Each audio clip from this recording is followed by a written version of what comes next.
Welcome everyone. Today we have our another new episodes, and this is our 670 episode. And we will discuss about startup in transition economy. Especially, we are working in emerging economy, so we will discuss on these issues. And we have a lot of good news. Many universities, largest corporations, central bank, and many institutions they are supporting, collaborating, working with World Talent Economy Forum. So your dialogues now become very effective solutions for emerging economy. That is the achievement of World Talent Economy Forum. Saturday we have a very special episode with Central Bank of Bangladesh. 20 banks will attend in the training program. We will develop policy, we provide training to the different banks uh, for green finance, and definitely we will organize a special dialogue for the bankers, so it definitely create a good impact. Beside that, many organizations are joining, they have a lot of issues maybe we can solve in the future. But today we will especially discuss on startup in transitioning economy. I just want to share the good news that one foundations they are supporting our projects, and they want to build 15,000 entrepreneurs in South Asia. So definitely this will be a very good initiative for South Asian economy, and definitely World Talent Economy Forum will contribute for this foundation. And we need more of your support. So what we can shares for this startup ecosystem. I need your guideline and advice, Mr. David Schumacher. Well, hello, everyone. So, startup in a transitioning economy. I decided to look those two phrases up and see what academia and others think of that topic versus what came to my mind when I first looked at it. So, the definition of a startup company in the initial stages of business. And then they have some other caveats as far as how it's financed. Maybe they bootstrap finance, maybe they go out for funding in various different ways, including family, friends, venture capitalists, crowdfunding, loans, et cetera, et cetera. So that's a textbook definition, if you will. And then transitioning economy, when I looked that up, it seemed like, well, here's their definition. The, the major problem in a transitioning economy is access to finance, which seems logical, and the development of the financial sector. Okay, that seems logical too, but it also seems like transition from that classical definition is only from a positive, if you will, to a negative. I've personally experienced transitions, startups and transitions that went both ways. Some years ago, I was involved with a company that was a mini computer OEM, and OEM stands for Original Equipment Manufacturer. And this small company, what it did is it took mini computers at the time. They were the dominant thing coming on the landscape for small to medium business, especially medium-sized business, and other uses as well. And what an OEM would do would be to take that hardware and then wrap it into a solution. In our particular case, it was wrapped into specialized accounting tools and packages for various types of businesses. And then we marketed that. And we didn't compete with the hardware manufacturer at larger sales because they sold direct to the larger companies. Our value added at the smaller companies allowed us to give them a turnkey situation. This was in a transitioning economy in its day where in the economy that had been going on at the time, it had been an austere economy and was actually swinging to a more open economy. The government that came into power increased government spending and did a number of other things, which opened the door to actually help us get out there and sell. So finance was a factor, of course, but it was also a positive factor. It also created a lot of competition as people were jumping back into the market. So one of the things I learned from that experience is that, as always in business, you need a solid business plan. when the landscape is changing, transitioning, you need to revisit that business plan often to see if your initial assumptions work out, if your initial projections work out, and what's going on with your client base. Because it's not just getting financing for yourself, it's also getting financing for those that are going to buy your product, whether that be a physical product or that be a service. Some years later, we've talked about the Great Recession and the 2008 timeframe. So that was a transition that worked in the opposite direction. So a year or two previous, actually a year previous in 2007, I went out on my own. It was the first time that I decided to do a startup completely by myself. And I started a computer services company, once again aimed at the small to medium marketplace, and got a quick start. And as the recession came in, that put the brakes on spending by those businesses. And it made just acquiring the funds, mostly for my customers, to be able to buy the product. Many of them, as you would guess, transitioning from a high to a low economy, decided to make do with what they had, put things on hold, and even some of them left their business. They went out of business. So there was a shrinkage in the market, one way or the other, of actual people that could actually buy that product. What happened on my end is that put a dent in my cash flow, and it did with others that were doing similar things. And I found two other people that were doing what I was doing, and we decided to blend our companies. And we took our combined resources because we'd been selling to different vertical markets, and then that also expanded our possibilities. So it was back to the business plan again, doing a pivot, if you will, based on what current situation was and being able to react to that. So those are two different ideas. One, one with the economy transitioning positively, and the other one with the economy transitioning negatively. And there's other reasons too for transitions to occur. But those were the big ones that affected me, and that's what I wanted to say this morning first off. Thank you, Professor David Smith. David, thank you so much for your insights, and Sharif, thank you. The whole definition around transition economy has a lot of meanings today. You know, the classic meaning is going from a very controlled economy to an open market economy. But also what we're seeing today is with all the pressures around the world from COP and others like that, we're seeing a transition into a circular economy as well. And a circular economy is one where things are made and consumed in a way that minimizes the use of the world's resources. It cuts down on waste and reduces carbon emissions. And the other big thing, the circular economy definition, which is definitely a transitional uh, economy, is that products are kept in use for as long as possible through repairing, recycling, redesigning, so they can be used again and again. And then, even at the product's life, end of life, materials are used to keep it in the economy and reused where possible.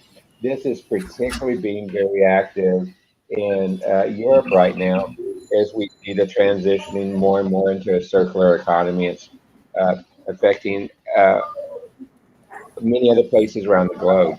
But both definitions of transitioning economies, and the one that David put forward as well, are ones that dramatically affect the startup community.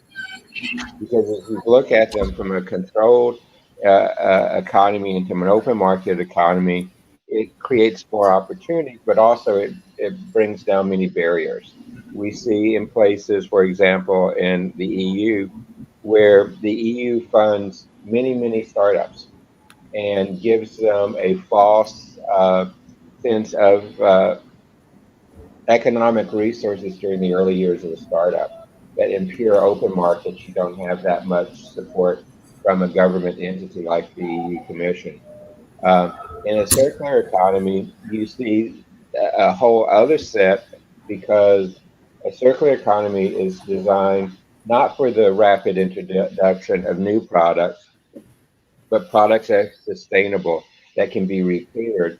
So in many startups, you want to see the traditional Fisher Price curve with a steeper curve going up as products enter the marketplace because in many times companies plan for planned obsolescence, where circular economy, that's the difference in that you don't plan for that going into a circular economy. And that can definitely affect startups on both of them. And in today's global environment, in today's global marketplace, it's going to be interesting as startups transition through these different transitioning economies because we're also seeing economies uh, impacted by the impacts of the pandemic and how that's affecting startups and how the global conflicts now are affecting startups and well. So you have all these different types of transitions going on in the world affecting commerce, not just startups, but large companies, medium-sized companies as well. And it's one where, uh, as an advisor to startups, I'm cautioning them to look more careful at the product introductions, more careful at their R&D process, uh, and really the sustainability of their products. Uh, it used to be you would put together a minimal viable product, throw it out, saw what stuck, and in many instances, throw your minimal viable product away to come out with a product that you want to introduce into the marketplace. And particularly in transitional economies like the transition to the circular economy, that just doesn't work anymore. So it's one of these which we need to adapt to. We see the other issues going around it, but I'm really anxious to see what we see from this from an economic standpoint. We know that in places in Europe where the circular economy transition is picking up steam, the amount of open market investments has declined and government investments have gone up. And we need to see how this fits with the rest of the world as we look at the startup community. So, Sharif, I think that is my points going. Thank you, Professor Rob.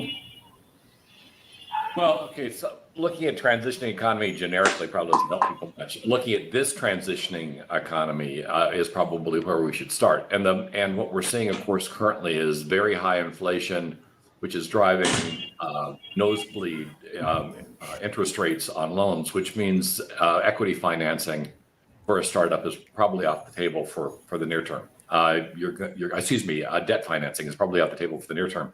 You're going to have to do equity financing instead. So that means you're looking at either getting investors, self-funding it, getting investors, or using crowdfunding, something like Indiegogo, and each has its own pitfalls.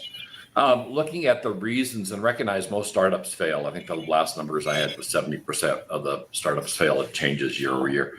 But the number one reason is folks ran out of cash, and they didn't get enough money up front to handle the costs they were going to have, and often these are not mutually exclusive. They didn't have good cash containment and control policies, and they burned through the cash they got before they actually get anything out the door. I've been involved in startups, have been involved in some of my own 3 or 4 times, and then I also have consulted in startups over the years. But the common problem is at least the problem I run into most often is this concept of really poor cash controls and having down the business fundamentals. Knowing what it is you need to get the job done is incredibly important. This is not a multiple choice test. It is an all the above answer, and it means you have to have competence in financial competence. You have to have operational competence. You need to know or have somebody that knows how to get the product to market. What are the channels? And then you can flow back into whether or not there is an actual market for this product, and if anybody actually wants it. So that comes through it. Going down the list, cash is number one.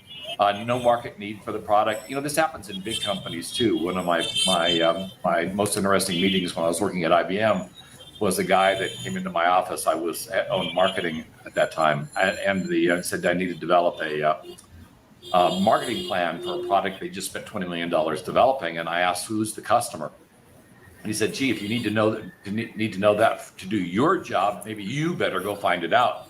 And I said, yeah, no, I'm not picking this up until somebody can tell me who the hell's going to buy it. And so they went to one of my peers who ran a study, spent 20 grand running a study, and discovered there was no customer for the product. They spent $20 million developing something, and there wasn't anybody to buy it. And it looked pretty obvious to me there wasn't going to be anybody to buy it, but apparently not to them. You got outcompeted. When you're running to market with a new product, you often face either existing or will soon face competition. A good idea often attracts others that will copy it, and so once you're running and it's popular, you have to run fast because otherwise some larger company is going to steal it, or some peer startup is going to steal it as well. You have great ideas, people that came up with stuff early on, and then somebody else runs away with it. I might remember that IBM came up with the first smartphone, and of course, you don't equate IBM with smartphones at all. It's because somebody else thought the idea was good, executed better, and ran away with the market. Same thing happened with PCs. That means if it can happen to huge companies like IBM, they can certainly happen to small companies. And so you really have to have your competition hat on and recognize that once you start going, you're going to be running hard. Regulatory legal challenges. One of the core functions you need to have in any startup is legal representation. You can't just start up and get going without having an attorney that understands the area on board. The reason is that you could certainly find out that you haven't properly certified the product, you haven't properly qualified it, and suddenly you've got a government entity coming in and sitting on your head because you didn't pass whatever guidance or regulatory requirements are in place governing the technology. So it's really important you understand that stuff, and recognizing when you're building a company, you're going to have legal challenges and you're going to need legal representation. Folks can fall apart over this, and be aware that that it goes to employee behavior. The number of companies I've been involved with that have largely failed because guys couldn't keep it in their pants is pretty predominant, and a large number. And so making sure that you have policies and enforcement in place so that managers are not abusing subordinates, particularly male managers and female subordinates, which is where a lot of problems occur, is real important up front. I've seen a lot of founders, when they finally get a lot of money, they suddenly go off the rails and they start cheating on their spouse with coworkers. I mean, even Bill Gates had part of one of the reasons why he had to leave was because he was having an affair in the company, and it cost him his marriage, something that I know he regrets. So recognize that if you're doing this, the whole sex thing goes out the window. Not only do you have to control yourself, you got to make sure that your executive staff and management gets the memo that bad behavior will not be tolerated. Because just one huge lawsuit from an employee. I mean, the worst I had was we had two managers who shared a very racist note with the woman they wrote about, and it turned out her brother was an attorney that specialized in employee litigation, and $500,000 later, when we were still in startup mode, was not a happy. We lost the money we needed to operate, and so recognize that mixing fun and work is not going to end up well, and people need to have their ethics in line. And by the way, with regard to ethics, another issue that tends to occur a lot is people starting to believe that they should get paid a lot of money and not do a lot of work early on. They think that that IPO or that initial funding round is their ticket to the rich life, and suddenly they start draining the company for personal stuff, yachts. I saw one guy, but that spent so much money on his office, cars, and home that single-handedly he put the startup under. So recognize once the company is successful, once the company has been sold to somebody else, then you can talk about spending tons of money. Until then, you are on a tight budget. The biggest successes we had from Microsoft on across were led by people that led early on very austere lives and focused on the business and not on the cash. One other thing with regard to that cash, when people get a lot of cash, that cash becomes a distraction and a distraction. So now they got the house to maintain, the cars, the mistresses or whatever. They're not really focused on the job anymore, and that alone it can be damaging and very destructive to the company. Pricing cost issues. This seems to come up a lot with the crowd source funding efforts, where they really haven't thought through the cost of bringing the product to market, and so they get the money. They may live an austere life, but that money is supposed to be going towards products and awards, and that they didn't do the math properly. They're losing money on every item, and they're not going to make up volume. And all the money they got was the money that paid for these things. So they never even make it past the first round of production. They just drain out of money. So it's really, but financial capability is really important, because you can't set a price unless you understand fully what the cost is going to be. Product mistiming. You've got a great idea, but by the time you bring it to market, all those custom COVID masks, people they've got their product to market this year, pretty much not very successful. People aren't wearing the masks anymore. The time for the masks was at the front of the wave.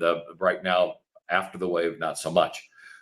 Poor product. Folks that decide, okay, we're going to hit our numbers, but we're going to do so by reducing the cost of the product to a point where it's no longer viable. The great idea products that have come out that were just absolute crap when they hit the market. The DeLorean is a good example of that. Interesting idea, so constrained in terms of cost and capability, it didn't perform against expectations, and the company failed. And didn't help that the executive management got pretty creative with regard to how they were getting money. Well, that's a whole different story. Disharmony among team investors. Okay, that early on, it is really important that you work well with the people that you're forming the company around. If you've got a lot of conflicts, often in small companies, you've got the founder who thinks their crap doesn't stink, and is God's gift to everybody, and then everyone else is a subordinate.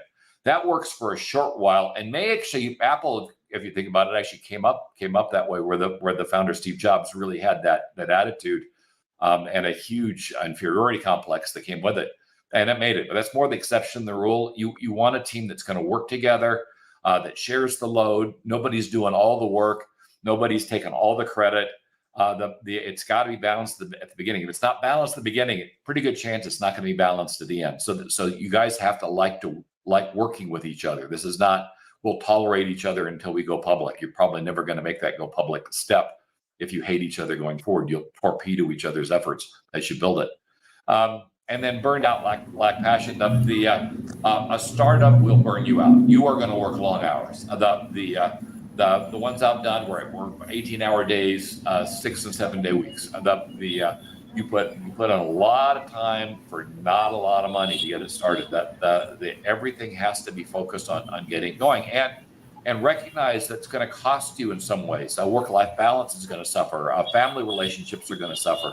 Even if your family's working in the business you're starting it off, the business itself will change the dynamic. No longer are children allowed to play around and play pranks. If they're working at the company, they've got to be workers, and suddenly that really nice parent who's getting out an allowance is telling the kids that they've got to buckle down and now they've got to get to work, and the kids may resent the hell out of it.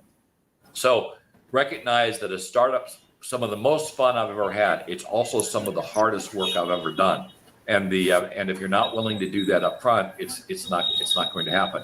Now back to the economy with regard to the startup, just recognize since you're doing predominantly equity financing instead of debt financing, it also means you have to take care of your investors, making sure that they're informed, making sure they're on board. The last thing you want is a bunch of investors suing you to get their money back because they figure you misrepresented what it was they were investing in. So keeping them on board, focused and happy adds to what's on your table. Plus, they're going to eventually want a return on that investment. So you can't operate forever just pretending that they're going to go away. At some point, they're going to have their hand out and say that not only we want our money back, but we want a profit from our investment, and you've got to be prepared to provide that. I've seen folks operate under the idea that their investors, now that give them the money, no longer matter, and they're going to ride you until you retire.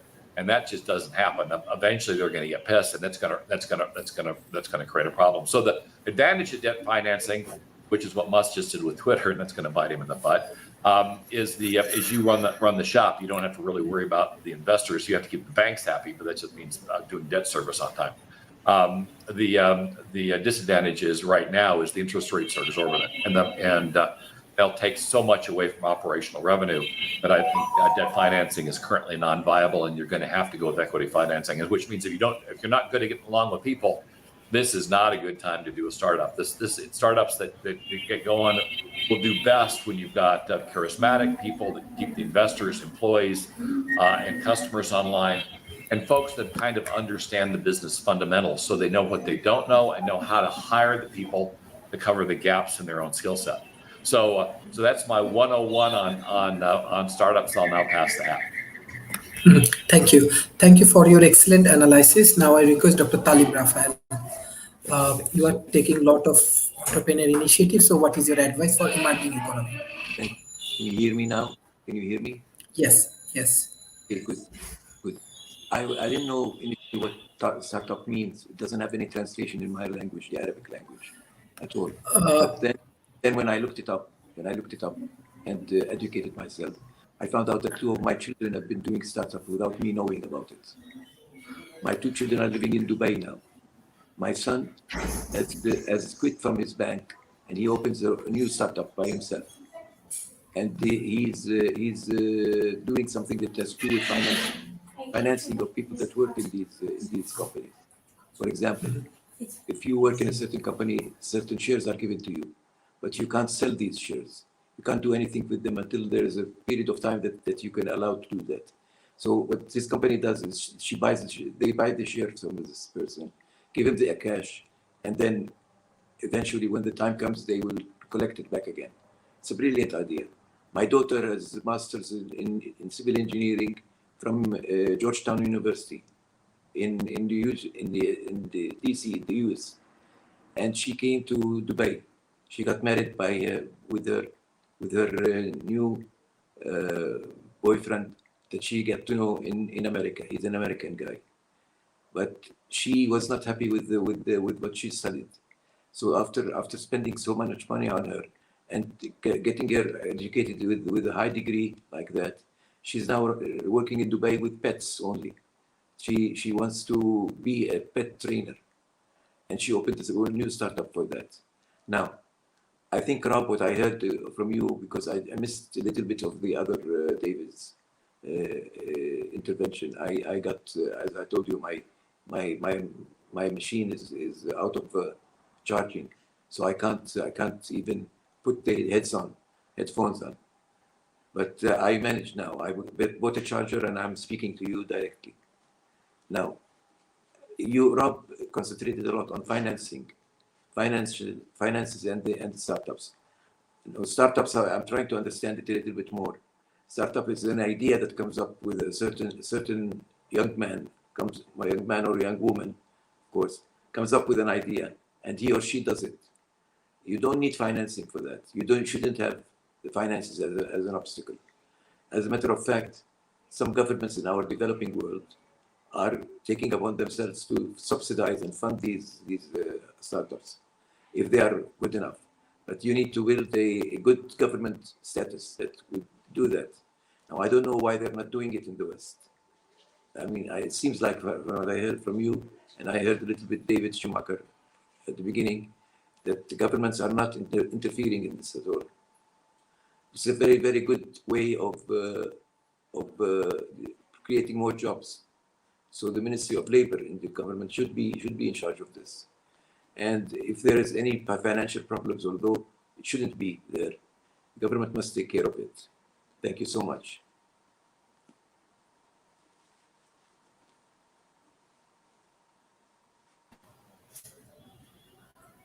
Thank you, Mr. David Schumacher. We are discussing about the emerging economy. So you are from transhumanist parties and you have a unique idea. But the question is that the different idea of transhumanist party can be helpful for emerging economy and especially those who want to develop startup. What is your advice? I had a little trouble hearing the question, but what I think I heard was, what can Transhumanist Party bring to the table to help with this topic that we're talking about today? And first thing that came to my mind was the third of our core, or the second of our core values, which is rational discussion. I think this goes back to what Rob spoke about many times, whether that's rational use of cash, rational use of so many things. And I think that's a major focus. Much of what gets talked about in transhumanism, though, is ideas that are 5, 10, 15 or more years down the road. My position with them is Director of Applied Innovation. So things that I look at are things that are near-term aspects.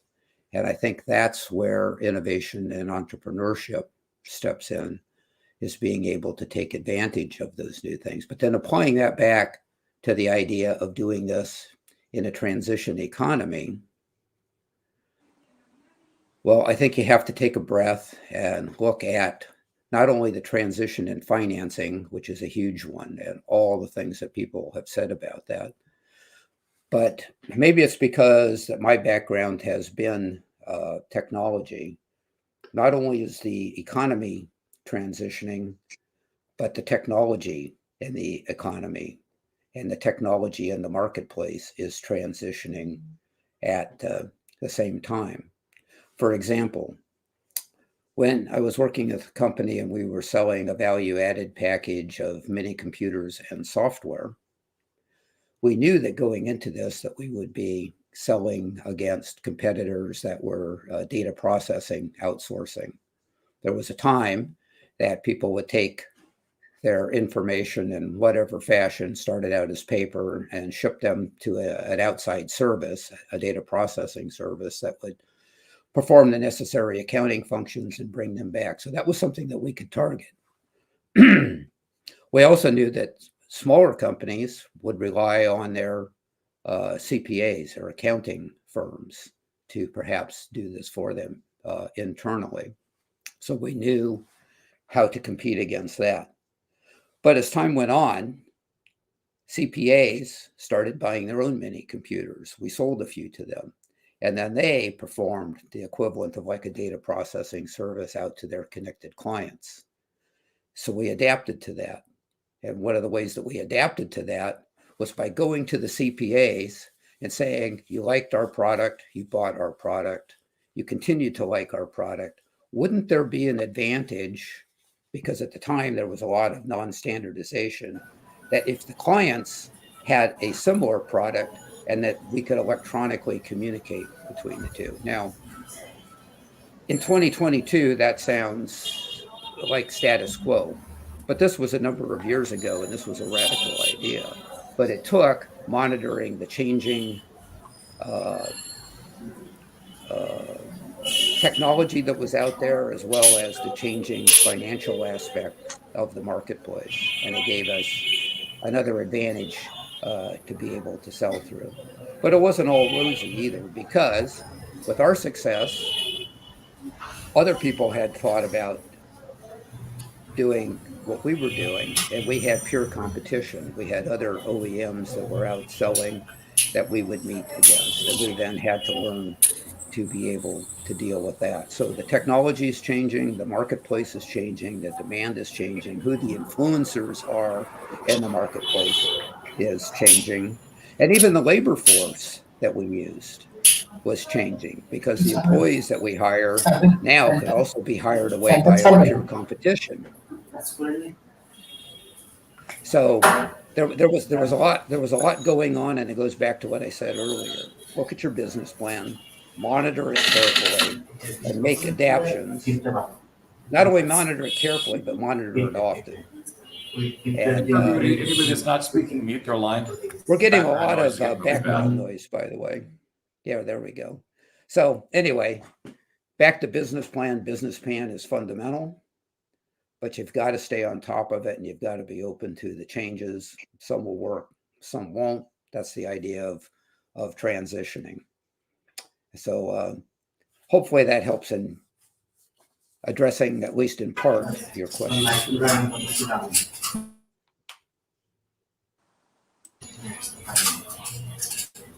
David Smith. Okay, thank you again. There is just so much in this topic that we can go on about and understand the differences as we talk through the processes.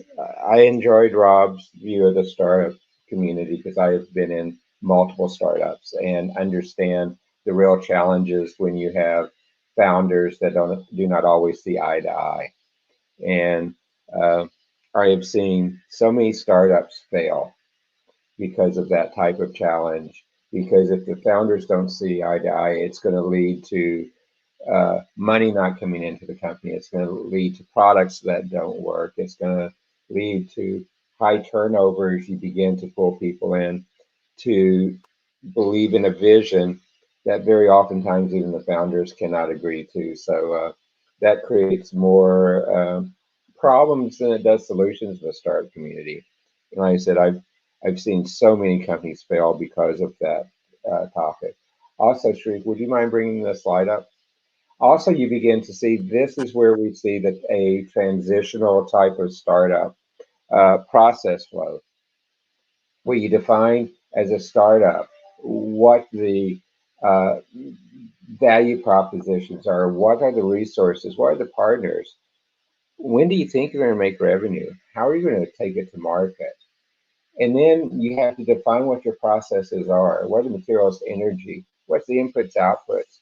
But then you get over into the business models, and be it a traditional business model, a transitional business model from a controlled marketplace to an open marketplace, the circular business models or others, you've got to kind of redefine your business model from whatever type of economy, whatever type of market, whatever type of the circumstances you're in, and really take the time to do classic strategic planning, but in a startup mode.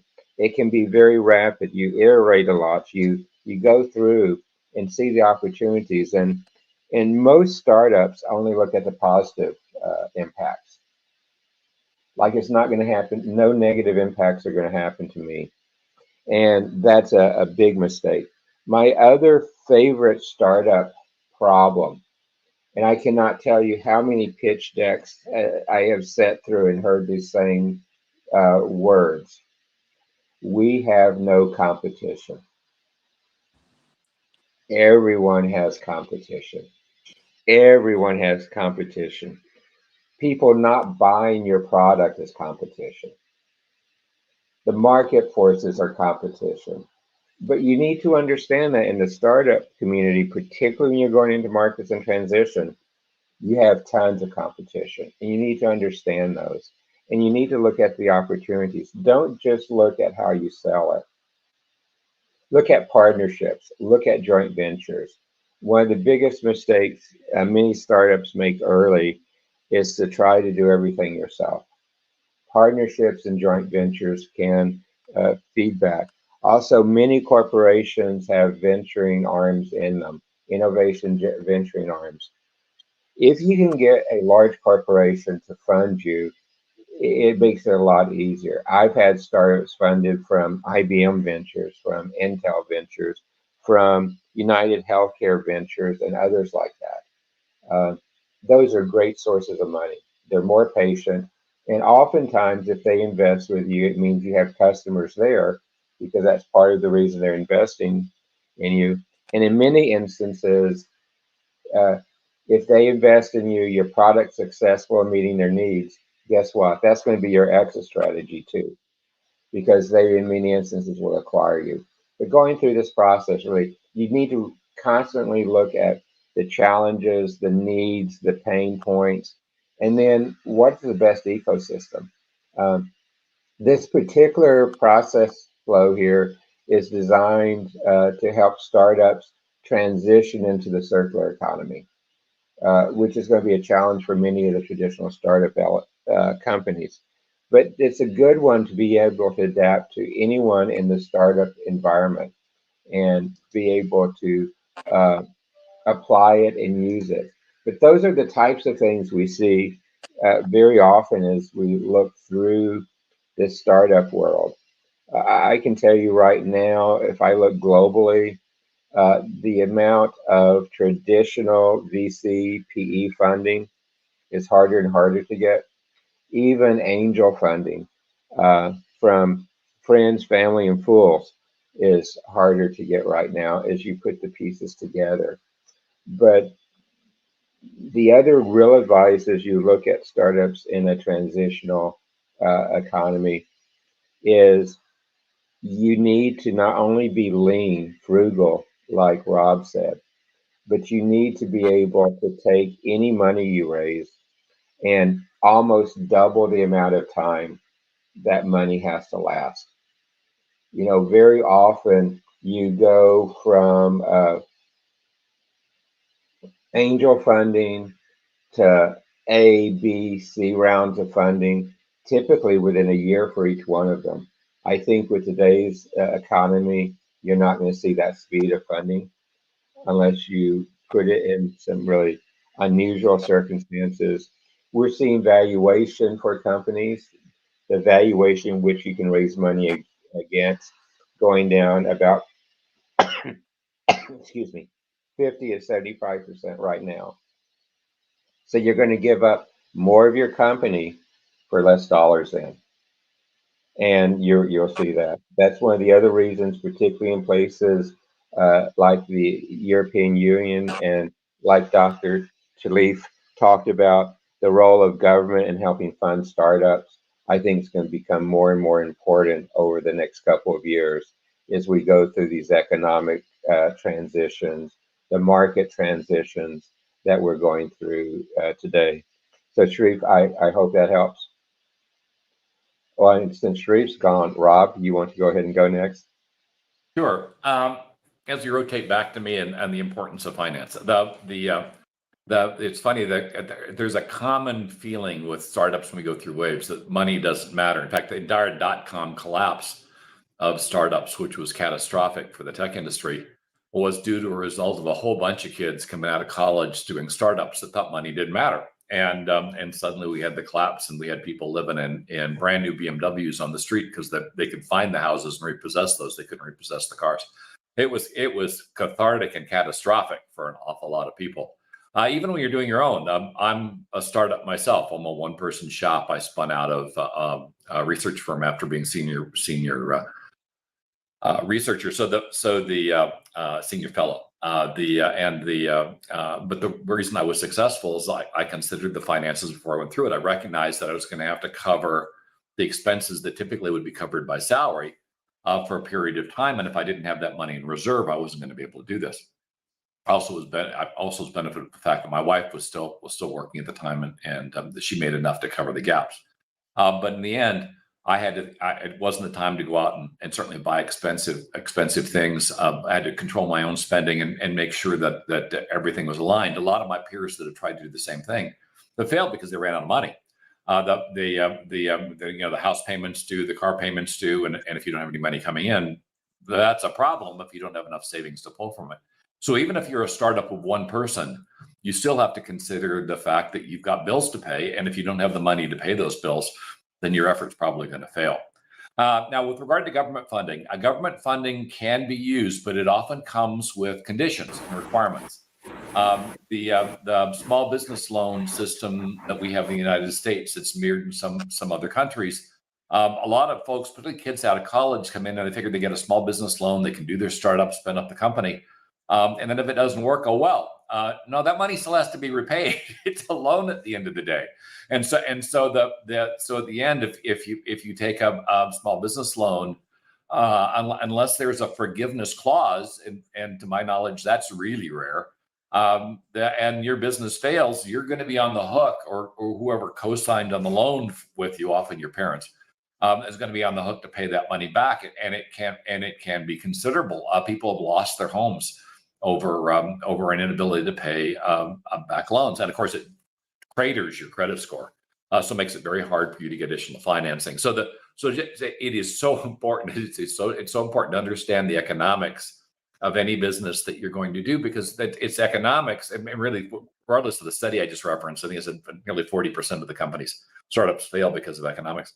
It's the number one item. I would argue that 40% is probably, at least from my experience, is incredibly modest. The lack of financial capabilities is at the core of almost every failure, even mature companies. I was watching a senior vice president out of IBM took over, senior vice president of sales out of IBM took over a family's restaurant supply business.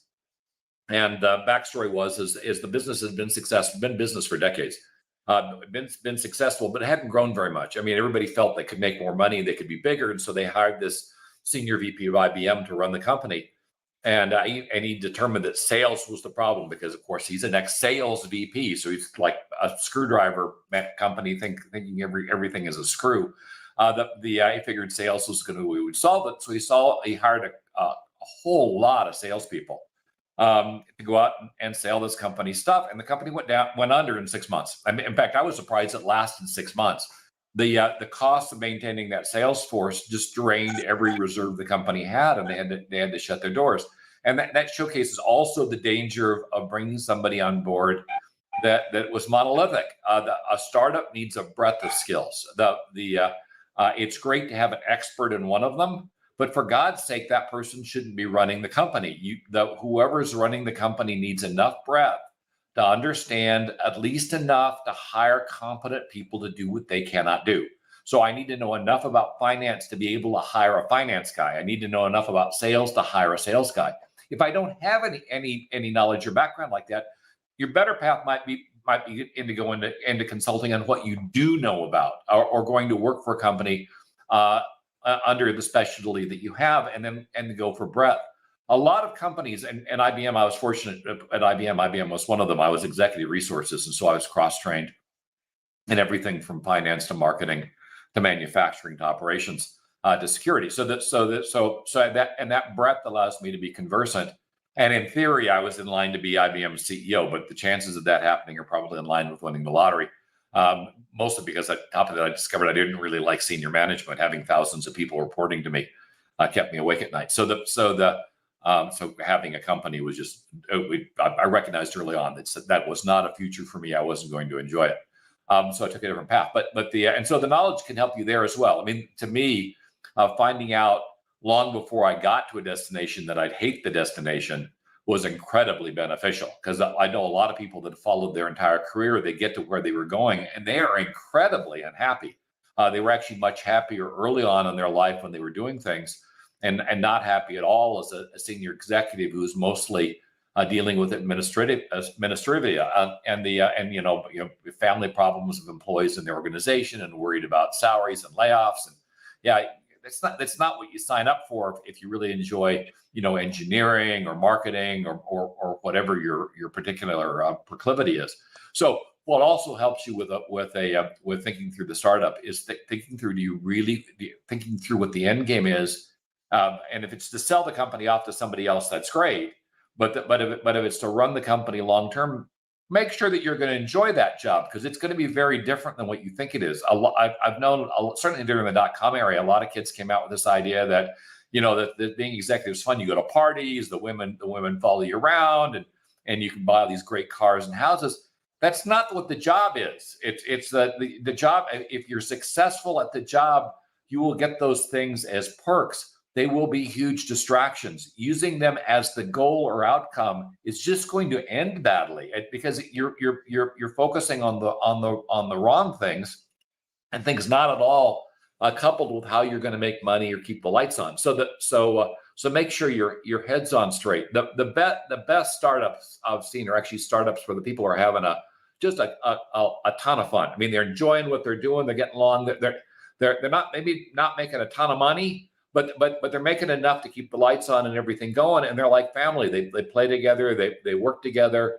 their work-life balance is maintained because work and life are kind of one and in the same, and so that they carry on. Some of the worst companies I've seen are these companies just on this rapid path of massive wealth. Everybody's focused on wealth. Everybody's focused on their own personal credit. And those companies tend to come apart on the seams with everybody pointing their fingers at everybody else like it was their fault. Not a lot of fun. If you don't like family drama, getting involved with a company where everybody's focused like lasers on their own status and wealth is going to be problematic. And then looks like we're getting towards the top of the hour, so I'm going to have to bring off because I've got a hard stop at 9. I'm doing radio. I've got a radio program on Wednesdays that I've got to do. So thank you all, and best of luck with whatever you do in the startups. But just remember, you want to be balanced, and you need to be able, whatever the funding level is, you need to be able to take care of that first. Take care, and thanks all. Thank you, Mr. Rob. Professor Talib. Yes, Talib. Yes. I want to say that although I did admit at the beginning that I don't understand startups very well, but startups are part of our life and development. They look for ideas that have no basis in our society, for new ideas. The power of the idea is more important than the money that it generates, or the money that's being invested. The idea must be complete. What Rob said is very correct. The funding of this and the technical part of it have to be part of the imagined thinking. You know, people are not going to be in startups if they are happy with what's around them. Startups is something that you feel the world needs now. And I feel that if we over-exaggerate the issue of funding for a startup, that's not a startup, I think. I just wanted to say that. Thank you. Thank you. Mr. David Schumacher, especially the Western world, like North America and Europe, we do more focus on technology investment. Can you hear me? Yeah, we do more focus on technology, techno-progressive things, futuristic views, and this kind of things. Sure. But when we work this emerging economy, country like Bangladesh, India, and this kind of countries, we find that most of the successful entrepreneur actually social entrepreneur. That's why the microfinance is very successful in country like Bangladesh. So how actually we transfer knowledge? Even I believe that the developed nation, they have to understand this emerging economy, especially how this microfinance, Islamic finance work, how this social entrepreneurship work, and the techno-progressive thoughts and the social entrepreneurship thoughts, we integrated together, then we bring more new entrepreneurial initiative. What do you think? How we can do that? That is an excellent question. So I'm glad to hear about social entrepreneur being so successful there. We're starting to see some of that here as well. But I want to go back and tie in Talib's idea of the power of the idea, because I think that ties into social entrepreneuring. We see something that we need to have. The idea is of utmost importance. And when we feel that way about this idea, it brings out the obsession that we have with making that happen. It brings out a dynamic in our own personality. I find that obsession is what drives passion for what you want to do in the business. And that ties back to social entrepreneurship. Seeing success, seeing you get to your end goals brings about happiness. Those things can take the founder through the dark times that you're invariably going to have with a startup. Take on partners in your own country, for your business, for allied businesses, with people that can share that same obsession that you have. So a social entrepreneur, say in Bangladesh, has an obsession, say, for clean drinking water that is easily transportable to the countryside, something like that. Clearly, you'd want to find people that have that same obsession inside Bangladesh. Maybe you even want to find financing and other support for people that have that same thing. That's the whole idea of building social entrepreneurship. Now, to your question, transferring from the Western world, there are people in the Western world that also have that are working on that. If there is a way to open communication and flow, you can enrich them by the knowledge that you bring by your special circumstances in Bangladesh that can help them, and they in turn can help you. So these partnerships, whether they be in the country or across borders, I think is really the way to go as far as that's concerned. And I see that I'm about the only one left. Oh, good. Mark Lee's popped in because I'm going to have to leave in just a moment or two also. But I want to hang around and hear what Mark Lee has to say. Thank you. Mr. Markley, what you want to share for entrepreneurship, for startup in transitioning economy, emerging economy? Well, I mean, definitely it's a interesting time that we're in, and a lot of folks are doing economic work and are definitely finding ways to collaborate. I know that even with what's going on with friends of mine in the African American community, they have been reaching out to other countries and having speakers coming in from what some would consider first world countries like England and Paris, but they've also been reaching out to places like Nigeria and even to places like Malaysia. As a matter of fact, one of my good friends who has been involved with that for a number of years has actually moved to Bali, trying to figure out if that's going to be his next stop or whether he's going to move someplace else, because he's a business coach, and that is my good friend Billy Graham. And it's like the name of the evangelist, but he is nowhere near the evangelist and all of that. But he is an evangelist of a different sort, an evangelist of business coaching and an evangelist of business collaboration. So that is what he has been about and what he continues to be about. Like I said, so far he's liking Bali, but he doesn't know if that's going to be his next home. As I was teasing him on yesterday, he has that wandering spirit. And I know that David probably knows some people with that wandering spirit, and they like to go from place to place just around the world. And I don't have that wandering spirit kind of money, unfortunately. Maybe that'll be coming down my way later on. But definitely, as we're looking at the economy, we're looking at the ways to transition to different economies. I think the key is collaboration and collaborations among the different types of nations and also the different classes of folks, even within the individual nations. Because I know, like I said, there's been a lot of work around startups here in North Carolina as well as other parts of the East Coast. I know that Riot does a lot of work trying to get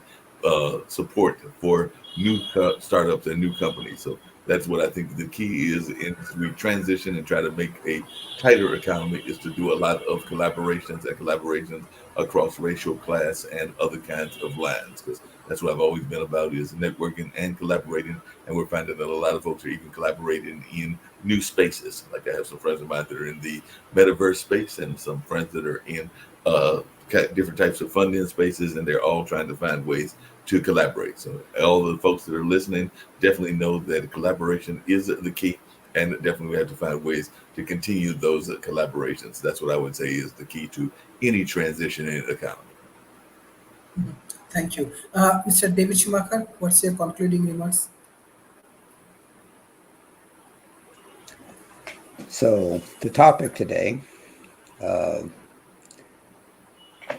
very important from the standpoint that right now the world is in a transitioning space, a lot of different ones. And we talked mostly about economics during the last hour, because economics, without that, a startup doesn't succeed. Businesses that are more established, they don't stay. So that's all well and good. I talked a little bit about technology and how technology changes during transition. And one more example of that that's probably obvious is the transitions that the COVID-19 pandemic had and what that did as far as products that became valuable, technology that became valuable, things that had been valuable that were greatly reduced in value. If you're starting a startup during this time, your business plan may have very well quantified the state of 6 months ago, but you've got to stay on top of that business plan as the transition occurs and be not hasty, but quick to adapt. And I think that's even more so true than it was in years past. I talked about two previous businesses that I had and how we did transition as the market changed, as the economy changed. I had more time then. Things happen much, much quicker today. Yeah. So it takes a laser like focus on what your assumptions are, what's going on currently, and how to transition yourself in the middle of the transitions that are going on around you. And with that, thank you, Sharif. I'm going to have to jump off too. Thank you. Mr. Markey, what's your concluding remarks for today's session? Well, definitely, David was bringing up a lot of good points in terms of the nature of transitions and how that transition takes place and all of that. And you do have to be prepared and all in that kind of space. I remember that many decades ago when my parents started a radio station, part of that was the need to address a part of society that wasn't being heard. And I think that that's a lot of times what happens in economies is that people are there to fill a need, whether that is a need for food, a need for a good or whatever. But at that particular time that my parents started WVSP, there was a need to hear a minority voice, a need to hear voices of our rural community, and a need to hear a number of other things. And we had to transition several times. One, they had to make the decision to make that radio station, even though they did not necessarily have a background in radio. So they made that decision because they felt that it was something that was needed to be done, and they hadn't heard enough people doing it in their community. So they thought they would provide a voice and definitely give people a chance to hear news outside of what they were hearing in other sources and all along those lines. And doing that 14 to 15 years that we were on, we definitely had to transition a couple of times just to survive. Because like I said, when we first started out, I want to say that was in 76 or something like that. The economy was fairly decent, but there was a recession somewhere in there as well, which meant that people were not giving as much donations because that is a donation-based business and all of that. So the donations started going down, and then we had to start looking for other sources of funding, be that government funding, which we were always getting, or trying to get some other kinds of organizations to back us as well. So when you are making a business, you have to think about how to adjust that business, and that is something we were doing from like the mid 70s until like the late 80s, and all in that space. So that is something you have to do even now. We're seeing people like David was saying that are starting businesses, and then because of the way things are going, they have to adjust the businesses. We saw a number of schools during this pandemic and a number of businesses that switched to hybrid, which means that it is a combination of both in person and online. And I think that that will be the way of the future for a number of years, because I don't think that we're going to ever get out of that because of the nature of technology. But in a little bit, it might be a tri-hybrid, because it might just not be two things, but you might actually be doing your stuff in several different parts of society. For example, I could see Dr. Sharif that later on you might be having your show here on the internet, on Pod TV and various other places, but then there might be people that are right there in your city or state, wherever you choose to be based at, whether that's in the United States or globally and everything, right there in an auditorium watching. And there might be some other people watching in a metaverse, which is a whole separate kind of thing. That's more like that augmented reality kind of thing. So there may be a time in the future, and I think the not too distant future, where you are actually put out there in 3 or 4 different components. And I do know that a lot of our youth have been seeing these opportunities, and they are jumping on these opportunities. I think that that is part of the reason for the what they call the quiet resignation, because a lot of folks are seeing that, hey, I don't want to work 9 to 5 hours, more than 40 hours. I don't want to work 60, 70 hours in the course of a week. I want to spend concentrated time doing what I want to do and making money off of that. So I think that a lot of folks are leaving corporate America in droves because they are finding that they can actually be successful in the entrepreneurship space, particularly if they dedicate themselves and their time in order to doing that. So I think that that is part of the transitioning economy that we are seeing, is that more and more people are looking at ways to become successful, but not necessarily have to be quote unquote slaves to the establishment and all in that space. And I'm sure that definitely in third world countries and even second world countries, you don't always want to be tied to a job. I know that even in my parents' generation and definitely my grandparents' generation, there were folks that would be working a job and stay in that job forever, and hopefully they would get their pension, retire, and then eventually go off after the sunset years into the heaven's gates and all in that space. But I do think that youth are being more opportunistic and looking at ways that they can actually get involved in society, and that is part of the transition of the economy. Because part of the transition that we're seeing is that some jobs aren't necessarily for humans anymore. Robots are taking them over. There are jobs that are being automated and all in that space, which may give people more leisure time, but at the same time, it creates new job opportunities because somebody has to maintain those robots. And also, if you had a vision of wanting to do something in the creative space or do something in some of the other spaces, you've now had your time freed up to actually dedicate yourself to that. And all along those lines, I think that's why there's a lot of content creators out there as well right now also. But that's just some of my thoughts about how we are transitioning the economy, and it is starting to change. And it'll be interesting to see how it continues to change in that space and all along those lines. And you're doing some great work in that idea of transitioning, Dr. Sharif, because you're bringing these conversations to the world. And that is a great thing that you're bringing them to the world, and that folks can actually learn a lot about what's happening and find their way to participate in this, whether that's through collaboration or whether that's through learning new technologies. But that's some of my thoughts. And like I said, you are doing a great and commendable job.